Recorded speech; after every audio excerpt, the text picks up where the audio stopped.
Hey, New Horizons, it's very good to see you. Wait a second, I can't see you at all. Come on, turn the lights on, turn the lights on. Come on, I can't, oh, there you are.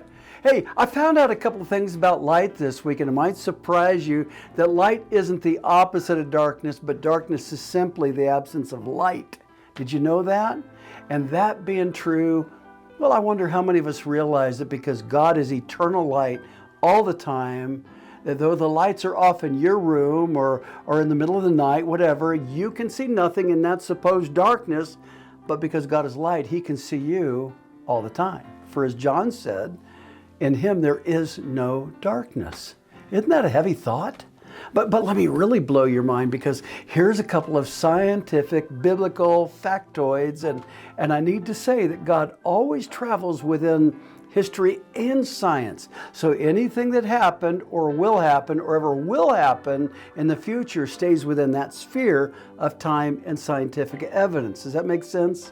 Because science is the measuring stick of the proof of God. It always should be. Science should always be the proof that God neither lies nor does He bend the rules. So I got to thinking, if light travels at 186,000 miles per second, and it does, and the Bible is accurate in ways we don't understand, and it is, and if Genesis chapter 1 verse 3 is right, when God said, "Let there be light," and there was light, and all of that is correct so far, well, let's just put a crazy thought together based on all of that, okay? See, if in heaven God said, "Let there be light," and it was in the direction or location of Earth as we know it, then how long at 186,000 miles per second would it have taken for the whole universe to be able to fill up with the light that God had produced?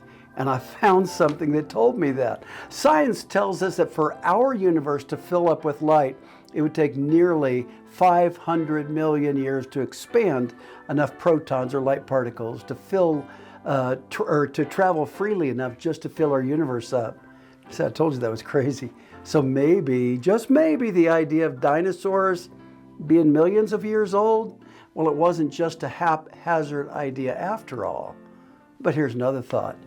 Jesus told His disciples as they were believers that they were the light of the world.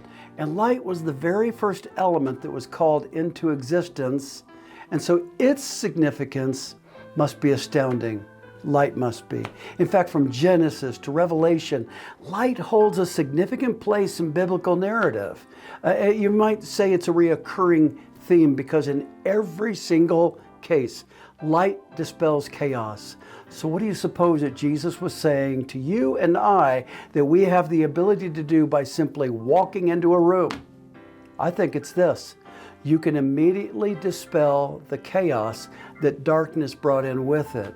And you are all, in all actuality, the symbol of God's presence and His light. So you want to take it further? Light in the Bible is also associated with the presence and the glory of God. See, that's a deep thought.